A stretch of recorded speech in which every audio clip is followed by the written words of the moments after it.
কোরআনের আইন নাকি মধ্যযুগীয় আইন? নাউজুবিল্লাহ বলবেন না। কোরআনের আইন মধ্যযুগীয় আইন। মধ্যযুগীয় আইন কি আর এখন বললে হবে? ওনারা বলে। কেমন নেতা আমরা পেয়েছি রে ভাই!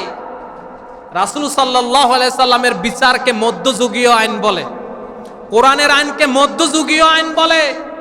নির্বাচনের আগে বলে মদিনা সনদে দেশ চালাবো, নির্বাচনের পরে বলে কোরআনের আইন মধ্যযুগীয় আইন। এগুলা মুসলমান হতে পারে না, সবগুলো ইসলামের দুশমন এবং মুনাফিক, ঠিক কিনা? কোরআনের আইন মধ্যযুগীয় আইন। ঈমান থাকে কিভাবে?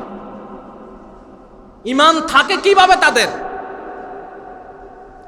আজকে ওই মোল্লাদেরকে এখন আর কথা বলতে শুনি না। যেই মোল্লারা খুব লাফাইতো, এখন মুখে কুলুপ দিয়ে রেখেছে, কারণ এখন কথা বললেই চাকরি থাকবে না। ওই মোল্লাদেরকে এখন আর কাউকে কাফের বলতে শুনি না, কারণ বললেই তার খানকা থাকবে না। ওই মোল্লাদেরকে এখন আর কথা বলতে শুনি না, কথা বললেই তাদের মিম্বার থাকবে না। আরে মিম্বারের চিন্তা করা যাবে না, ইমানের চিন্তা করতে হবে।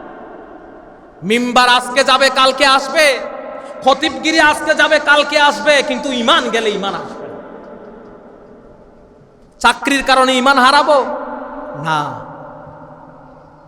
হক কথা, ন্যায়ের কথা বলতেই হবে, কারণ না হলে এই সমাজ ধ্বংস হয়ে যাবে। সবার ঘরে ছেলে মেয়ে আছে, আমাদের সবার ঘরে আছে, বিভিন্ন দলের মানুষ এখানে আছেন, সবার ঘরেই আছে সন্তান। আপনি একটা দল করেন, সরকারি দলে আপনি করলেন, কিন্তু ওই নরপিশাচের হাতে যখন আপনার সন্তানটা পড়ে যাবে, তখন আপনার সন্তানকেও সে শেষ করে দিবে।